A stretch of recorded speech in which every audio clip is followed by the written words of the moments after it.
Think about the emotions that are associated with stress.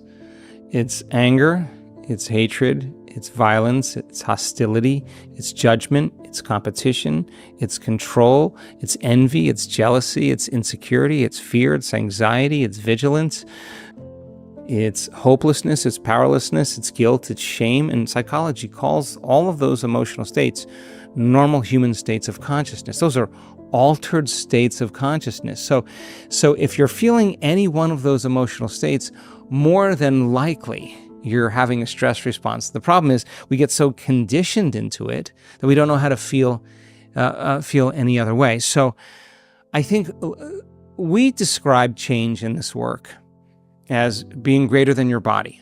Being greater than the body that's been conditioned emotionally into the past, and being greater than the body when it's programmed into a predictable future.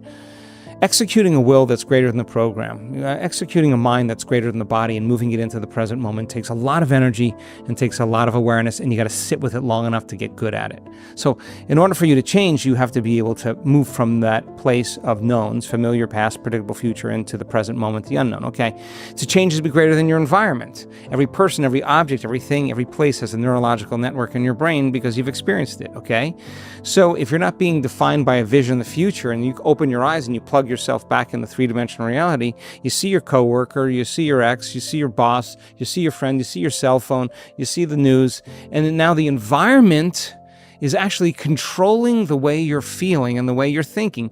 So now it's no longer your personality creating your personal reality. Your personal reality is creating your personality. Your environment is controlling the way you're thinking and feeling. So to change is to be greater than your environment, to not respond the same way, not to think the same way, not to act the same way in the same conditions, okay? And not be in the predictable future and the familiar past. You got to be in the present moment. It means overcome time, okay? That's our model for change. When you're under stress, the arousal of stress hormones causes you to really feel like your body. The arousal causes you to put all of your attention on your body because you're the priority when you're in survival. When you're in survival and the brain is in the aroused state, your attention is, you're not going inward now, you get eaten. You can't get vulnerable. You can't drop your guard, like the video there. Drop your guard. You got to drop your guard to be vulnerable. But if you won't drop your guard, if the threat of the danger's out there, you don't want to go in. It's not time to create. It's not a time to go in. It's not time to learn. It's time to run, fight, and hide, right? So the arousal causes put all of our attention on the environment. And when you're under stress and you're trying to predict the future based on the past, you're obsessing about time, right? So if the change is to be greater than your body, to be greater than your environment, to be greater than time, and the stress hormones cause us to put all of our attention on our bodies, our environment, and time, it means when we're under stress and we're in survival, it's really hard to change.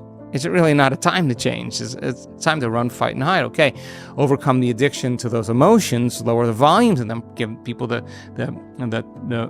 application, and have them work with it. They're going to break an addiction. What happens when you break an addiction?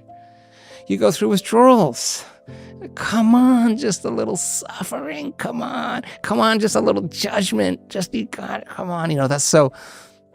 The mind is craving those chemicals. And so overcoming an addiction to something outside of us is one thing, but overcoming the addiction to the chemicals or the emotions that are within us that's a huge thing, right? And so it's funny because if you're addicted to something like, I don't know, sugar or caffeine, and none of these are, have your own belief on them, but if you're addicted to alcohol or whatever, or nicotine, and you say, I'm going to quit, and you say that with intention, with your conscious mind. And then, I throw my feet up on the table, I grab a sugar donut and a cup of coffee, and I got,